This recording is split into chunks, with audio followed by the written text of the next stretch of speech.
Man, I start recording and my cat just walks straight on in, starts eating. Guess she said that it's time for a little lunch.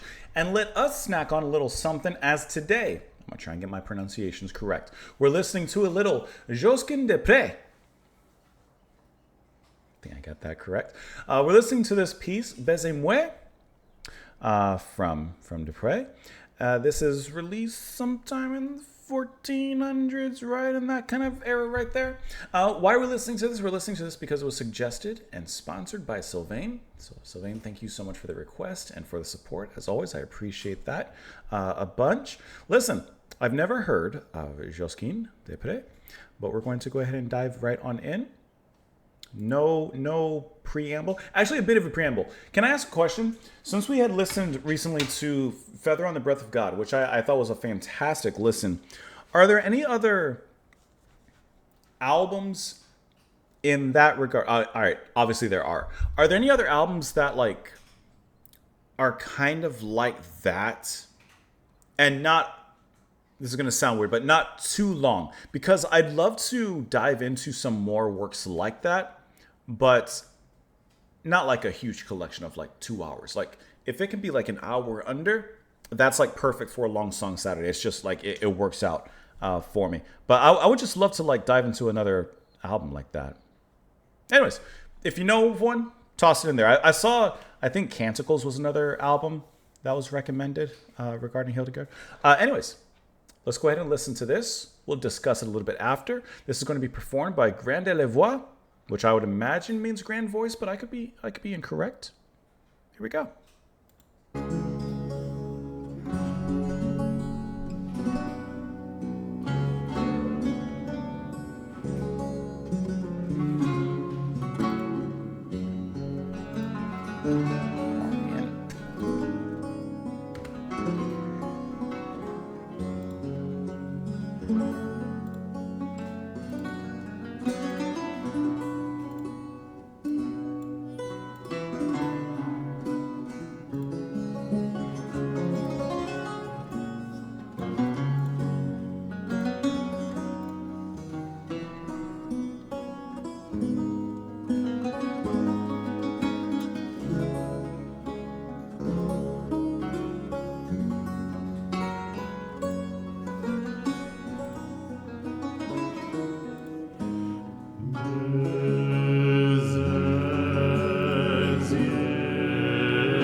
truly hope that you all enjoy listening to this kind of music as much as I am, because this capsule of music that we've been listening to in the past few weeks or so, month or so, has been phenomenal and has been a complete new unearthing of something, some unearthed treasure. Like it is so unique and beautiful to me, and I'm just so glad that like we're going down this particular path. This is gorgeous. This is beyond words. This is magical in the way that their tonal layers are just lapping up at the shore of our ears like waves continuously flowing back and forth, ebbing and flowing from the deep voices of the baritone to the higher falsettos that one of the singers kind of leads into and bends into. Like the bending of a bow, like you could feel. He does it much better than I do. But it's that bend and that lift into those notes. So while the reverberations of the lower voice are shaking the church foundations underneath. And it starts from the foundation and it builds up to the spires and further on even to the heavens. It is brilliant. I think that this is brilliant. I think that this is just a wonderful piece of work, and this particular performance of it is standout. And I like how all it is accompanied by is strings. Now, I'm sure it's a lute or maybe a theorbo or something of that nature. Whatever it is, it's just a gorgeous little cloth for the singers to perform upon and walk upon. And you know what also I like? Let me pull you guys up here really quick. Give me one brief moment. Let me put you here. Where is it? Not even a lot of lyrics. Kiss me, my sweetheart. For love's sake, I beg you. I won't. But why? I guess this is a conversation. If I did something silly, my mother would die of it. That's why. Listen. Quick, to the point lyrics. And a little bit of a kind of funny twist. I think it's funny. There at the end. Like, I don't want to go too far because my mother would not approve of this. And I like how they take such magic in each word. Go even lower. Each syllable. They pull and stretch it into beautiful music notation. And then they move into the next syllable. And it's just wonder over wonder, step by step, as they deliver this in this gorgeous way of putting it all together. And it stands out so much with the reverberations of their voice. Now, how many people are singing in this particular piece? I believe it's 4 parts. 4 people that are singing on this one. And each one of them brings something so unique to the table. They are their own little vocal orchestration. And this might be silly, but I want to show you kind of what their voices kind of represents to me. Sometimes when I listen to music like this, and I've mentioned it before, especially instrumental music, it makes me think of, or it makes me see certain things and just feel certain images in my mind. And what it really makes me think about, trying to find a picture that kind of works. Well, you know what?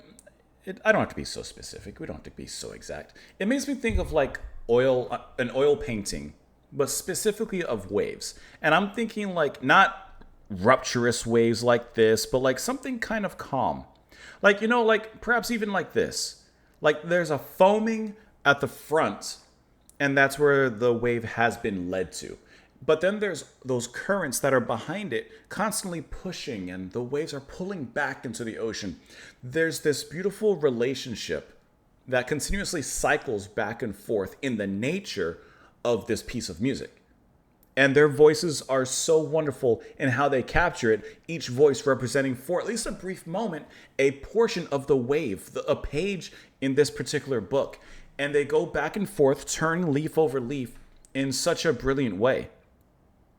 I genuinely think that it's beautiful. And the way that why I was thinking of like an oil painting is because of the textures. There's different textures, I love this, to each of their voices and how each of their voices relates to one another. There was a word I just lost as I'm talking. How each of their voices kind of interconnects with one another, but never in a sharp corner kind of way, in a soft, rounded, sphere-like way of turning over. That probably sounds all weird how I've put all that together and how I said all that, but I think that you understand what I mean. But that is absolutely beautiful. And looking at the Wikipedia page here, it's a Renaissance French chanson for four voices. It was right there in front of me. In publication anonymously by Pierre Attignan, but attributed to composer Josquin de Prez. The song was the model for masses by Petrus Roselli and the Missa Baisiez by Mathurin Forestier. And of course, you have just a tiny tidbit more of information there. This is, I really love this. And can I tell you something? Really quickly, right? This little climax right here, about 3:30. It's coming up here just so you're not scared by the sound.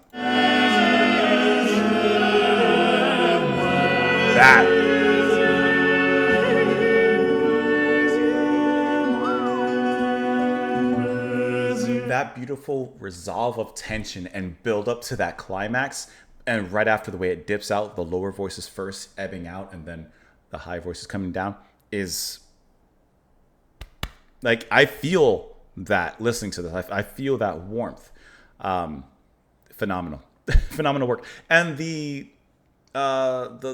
tonal vibrato that the singer, especially the higher singer, uses in here is really cool. And almost some of the music is it kind of hits the same scaling in the notes, like I've mentioned before, like an Eastern kind of sound. And some of the